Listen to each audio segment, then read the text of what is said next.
Do you know someone, or are you personally battling a drug and alcohol addiction? Why are so many people addicted today? And why have so many people died as a direct result of this disease? If you've been affected by this problem and want answers like we do, then join us in our efforts to face this disease. Our purpose is to examine the truths, expose the lies, and uncover and provide resources to this affliction. Come, join us in this journey. Many were in attendance today here at the annual Mayfair Festival held in Collingswood, New Jersey on Haddon Avenue. Patrons strolled through the streets and enjoyed a colorful car show, listening to musicians and supporting the local artists who we had a chance to speak with today. Hi, my name is Michelle Foster Lucas, and I'm from Pensacola, New Jersey, and I come out and support the arts, and I have my tent here today in Collingswood, New Jersey. I've been painting for quite some time. Since I was a child, I used to do the doll faces on my sister's artwork. When they used to make the dolls, I used to draw the faces they handed to me. My favorite piece is Giggles. And Giggles is charcoal pastel, and I like her because she's full of joy. And I like my work is all about joy and the Lord. Michelle has told us she has not taken any art classes or received any formal instruction for her art. I'm an artist. Well, I have to say that Lawrence, my husband, he inspired me a lot to do what I'm doing, come out here. I just love to paint, but I can tell you right now, and I hate the business of it. One thing I experience with my art, because I pray over my art before I work and while I'm working and while I'm selling. The people who buy it, I pray over them and their children. And so when they come in, a lot of people just cry, you know. So my work, I think, is happy. I try to make it happy. That's inspired to me, make people feel good. I don't do a lot of political stuff. I don't do a lot of what's happening now. Just joy. I try to do that. So that way, when people come in and smile, my work is accomplished. Thank you so much for doing what you're doing. And do you have any inspiring words you'd give to an upcoming artist out there? Yes, whatever you do, talk to the Lord about it. Always pray over your work. Always, always. There you have it. Well, thank you so much.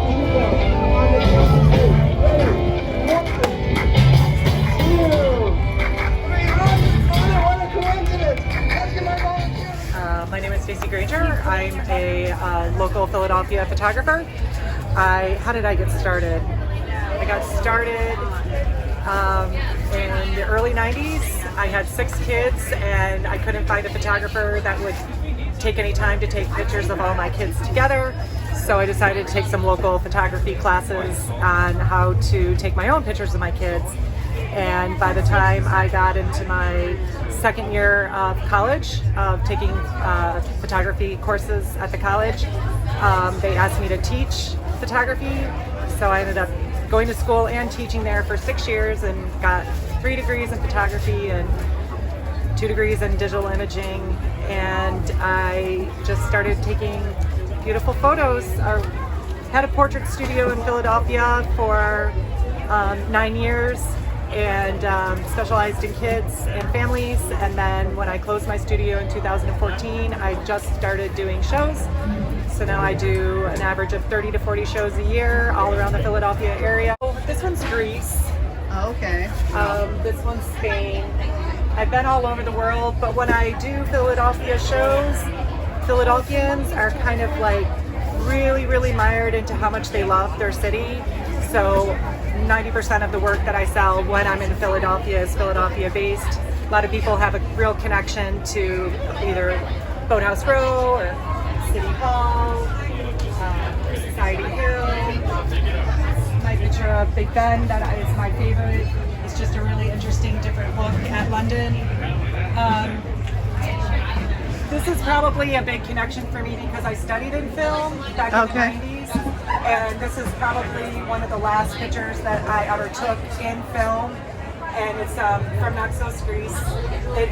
Film always had that real gritty artistic quality to it that you can't really replicate in digital photography, although the digital photography instant gratification is hard to to let go of as well. So like say this picture here in Center City, can you remember standing and saying no? I remember that exact photo because I had just bought that day a brand new camera and was afraid to leave it in my car because I was afraid that it would get stolen out of my car. So I took it with me to go to dinner, and when I turned the corner on Broad Street, I'd forgotten, this is the color version down here of it, I'd forgotten how beautiful they light their Avenue of the Arts during the evening, and it was just such a beautiful scene that I put all my equipment down and I took this picture, and it was the very first picture out of a brand new camera that I bought that day, and immediately saw the back of the camera and was just blown away at the quality and color. Piano, back in its heyday, I found it in a storage unit. It was being destroyed, but I did some research about where the piano had come from, and originally it was in the Divine Lorraine Hotel, very historic, beautiful building in downtown Philadelphia. So since the Albrecht family was from Philly and it came out of the Divine Lorraine and I play piano, this is one of my favorite pictures. Amazing. Well, thank you so much for your time today, and we love it. Thank Great you. stuff. It's a lot of fun. I've had a lot of fun for the past 21 years. Amazing.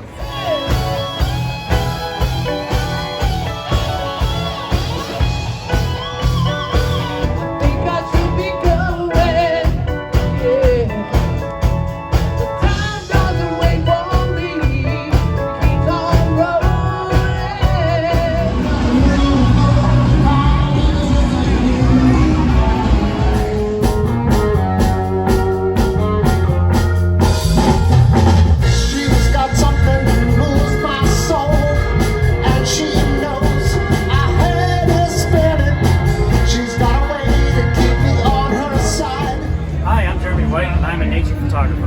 I live in Philadelphia.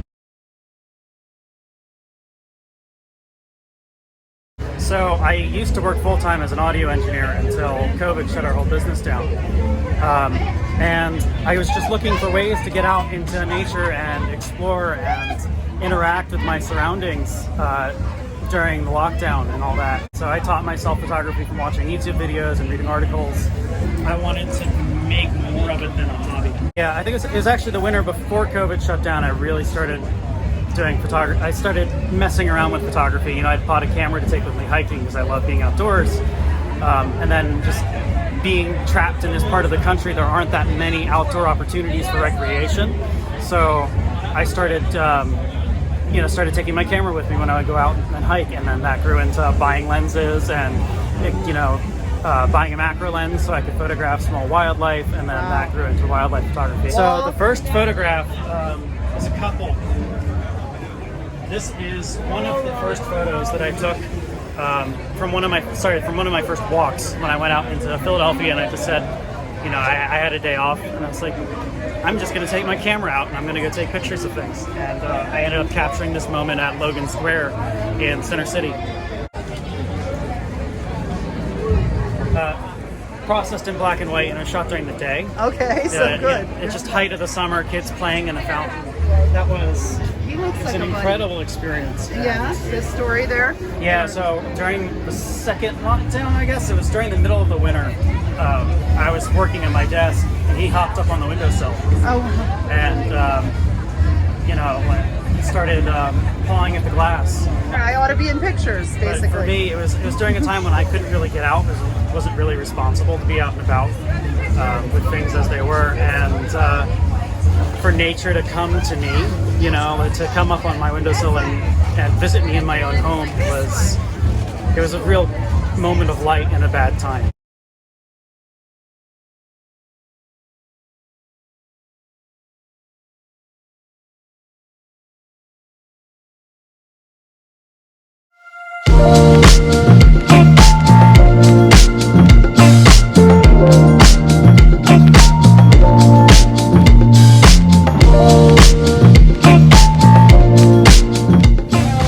You're my father, my friend, you're my job and my guide.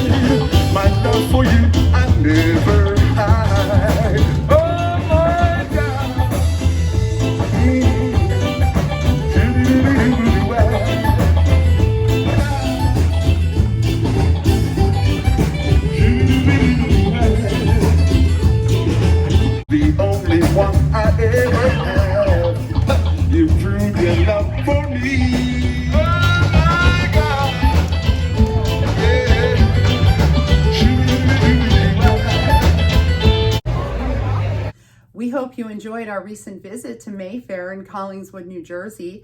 Having the opportunity to meet with the local artists, see some of their photographs, their portraits, is really a great tie-in to this upcoming season here on Addiction and Recovery TV.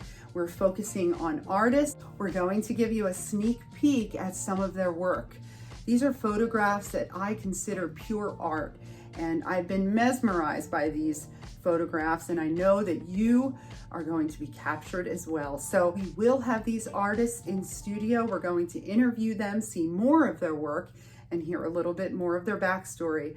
So it is my great pleasure to introduce to you Dan Gabay and James Bond, right from Hollywood, California. Enjoy.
override everything else.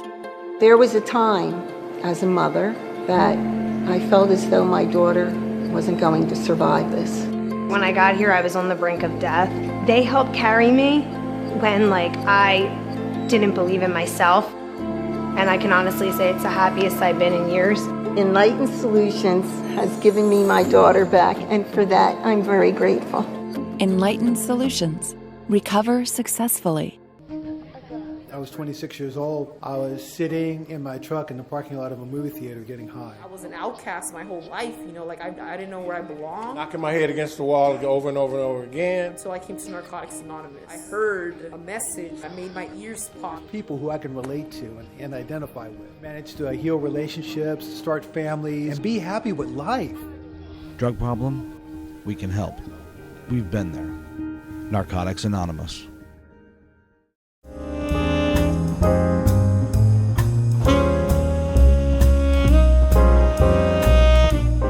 Many people have been touched by addiction, either directly or indirectly. Join us as we educate and break the stigma associated with addiction. Together, we can start a revolution and bring the disease out of the darkness and into the light. Here at the Iao Valley in West Maui, Hawaii, this sacred site is overflowing with beauty and distant echoes of Hawaiian heritage, offering breathtaking views of lush forestry, streaming brooks, and towering peaks. One can't help but to be captivated by the spiritual influence of the waters and Polynesian experience. The multicultural legacy is commemorated here in the park, giving honor to the various cultures who came together working in the sugarcane industry. The Chinese, the Japanese, Korean, Filipino, and Portuguese, all working together in unison while purposing to maintain their own individuality. As I walk through the park, I see this same union taking place in nature, even in the trees. The intertwining and the growing together of the branches is quite remarkable. I look at this as the essence of the multicultural experience here in West Maui. The banyan tree, which is miles away on Front Street, displays this same type of integration. If you're in West Maui, Hawaii, be sure to check out the Iao Valley.